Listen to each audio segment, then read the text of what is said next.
Tonight I want to speak to you about total victory. Our security and the prospects of peace in the Middle East depend on one thing: total victory over Hamas.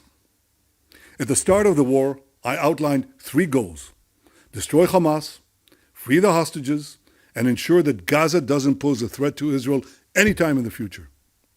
Achieving these goals will ensure Israel's security and pave the way for additional historic peace agreements with our Arab neighbors. But peace and security require total victory over Hamas. We cannot accept anything else. Can you imagine what will happen if we don't have total victory? Hamas leaders have already pledged they'll repeat the October 7th massacre over and over and over again. No nation can accept that. We certainly won't. Without total victory, Iran and its terror proxies, Hamas, Hezbollah, the Houthis, and others, will be emboldened to subvert moderate states in the Middle East. They'll threaten the entire free world. Only total victory will prevent that.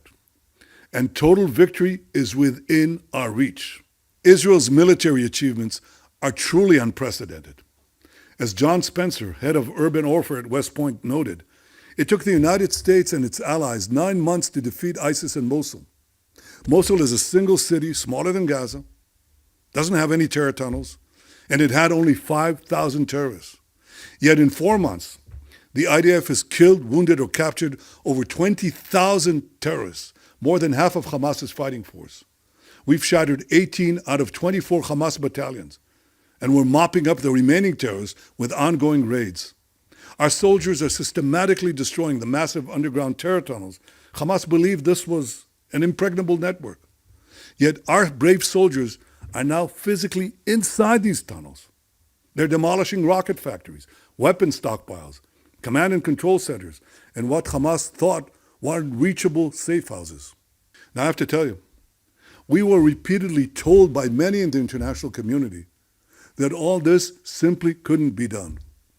They said that a ground offensive would not be effective, that we couldn't enter Gaza City because it would be an abominable death trap, that we couldn't go into the hospitals that served as Hamas headquarters without inflicting massive civilian casualties, and that we couldn't enter the underground terror tunnels because nobody could.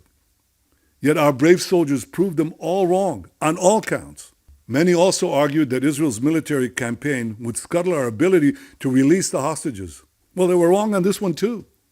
Military pressure led to the release of 110 hostages, and only continued military pressure will bring home the remaining hostages. Our soldiers are now in Khan Yunis, Hamas's main stronghold.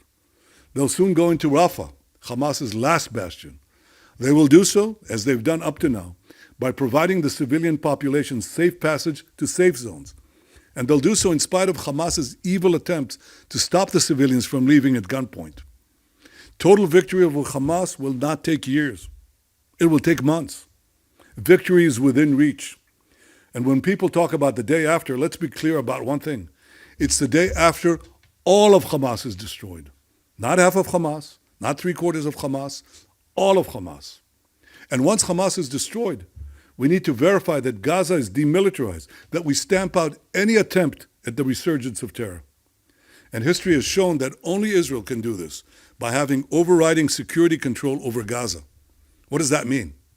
It means that Israel will be in Gaza or act in Gaza at any place, at any time that is necessary to ensure that terrorism doesn't rear its ugly head again. Gaza must have a civilian administration staffed with those who do not support terrorism, fund terrorism, or indoctrinate their children with terrorism in the goal of destroying Israel. In fact, we should seek the very opposite, that school children in Gaza will be educated towards peace, that they'll be educated towards coexistence.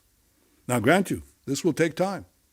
But we've seen it happen in other parts of the world and in the Gulf states themselves. We would welcome the participation of moderate Arab states in creating a different and better future for Gaza.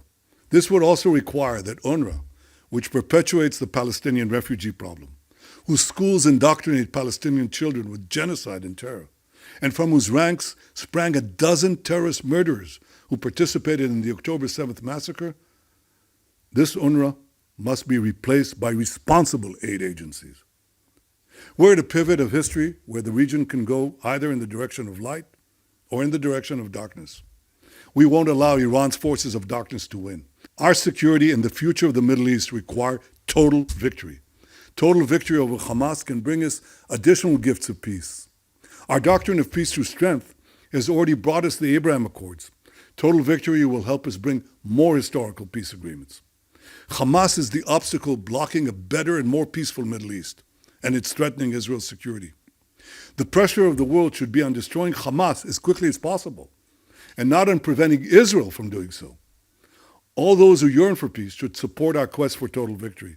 Total victory for our security, total victory for peace in the region, total victory to secure our common future.